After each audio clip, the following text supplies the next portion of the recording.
Well, it's time for me to bring you another battle that I found quite interesting. This one being the Battle of Cannae, or Cannae.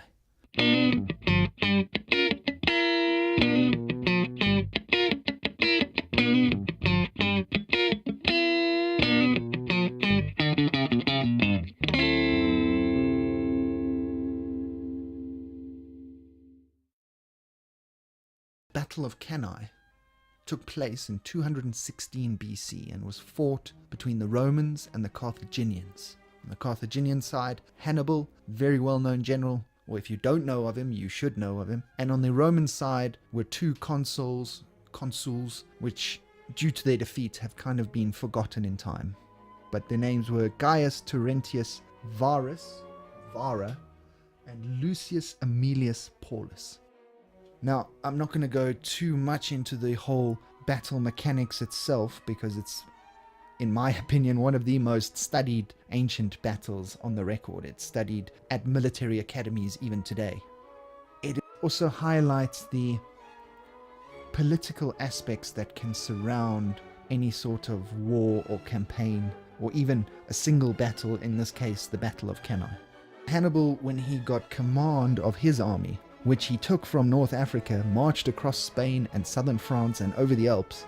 He did this with a multicultural army that grew slightly larger as he marched through Spain and France, gathering allies in the Spanish tribes and the Gaulish tribes. And then he was able to cross the Alps, and even before Cannae, he won two other large victories, which I may do at a future date, which was Lake Trasimene, which was a brilliant ambush, and the Battle of Trebia. On the Roman side, when Hannibal initially invaded Rome and he inflicted the two defeats at Trebia and Trasimene, the Senate elected a dictator. I cannot remember his first name, but his last name was Fabius, and he introduced the Fabian tactics, which was to destroy supply lines and communications for the invading army, but with never actually getting involved in a pitched battle. When Fabius's term as a dictator came to an end, everyone believed that Rome was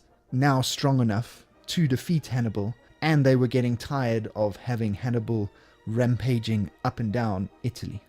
So the Senate decided, we are going to raise the largest Roman army that's ever been raised up to that point and go and attack Hannibal. And that's what they did. They elected two consuls, the people I mentioned before, Vara and Paulus, and they raised roughly 80,000 troops. You could say about 90,000 if you include auxiliaries, but it was the largest army Rome had ever fielded.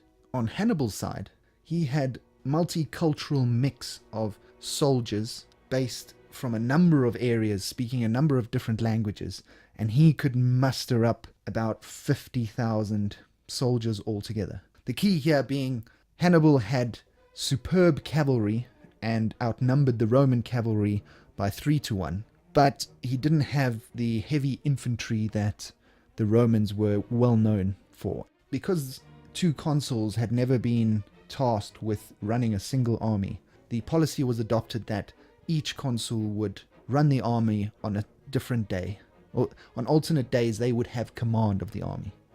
Now Hannibal's spies had made him aware of this fact, and he was able to coax one of the consuls, Vara, into battle on a specific day and lead to the Battle of Cannae, where the Roman army was virtually annihilated. A rough description of how the battle ensued: the Roman army came on in dense ranks and started to push against the Carthaginian line. Now Hannibal had already made plans that the center of his line would start to give way, so that the Romans would push forward in the center, where his wings would remain steady, and then with his superior cavalry he would charge around the sides and completely encircle the Roman army, which he did. And because of this tactic, the Roman army was squashed so tightly together that some of the ancient writers even say the soldiers couldn't lift their arms to swing their swords. At the end of the day, about 76,000 Romans were either killed or captured, the vast majority being killed. And on the Carthaginian side, they lost about 6,000 to 7,000 men. It was a devastating defeat for the Romans. The blame for the defeat at Cannae in Roman circles was aimed squarely at Varra, who was considered a new man who had managed to buy his way into the consulship. The history books always try to make him look very headstrong and unthinking, with a fiery temper, which might not necessarily be the case.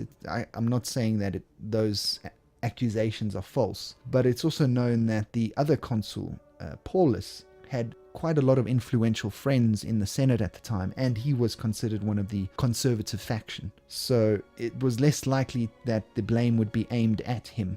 If you go into the future, though, after the battle, you would think with Cannae, Trasimene, and Trebia that Rome would be cowed and the Carthaginians would win. But eventually, Hannibal was forced to sail home to help his capital from being captured.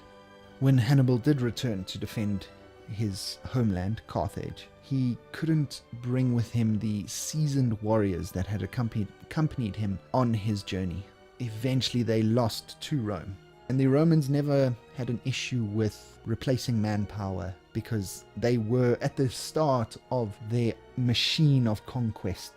Hannibal was allowed to stay on in Carthage for a bit as a council member, but he was eventually chased out and died in the service of the Persian king. I might be mistaken there, but he went to the east and served as a general there for some time and eventually died.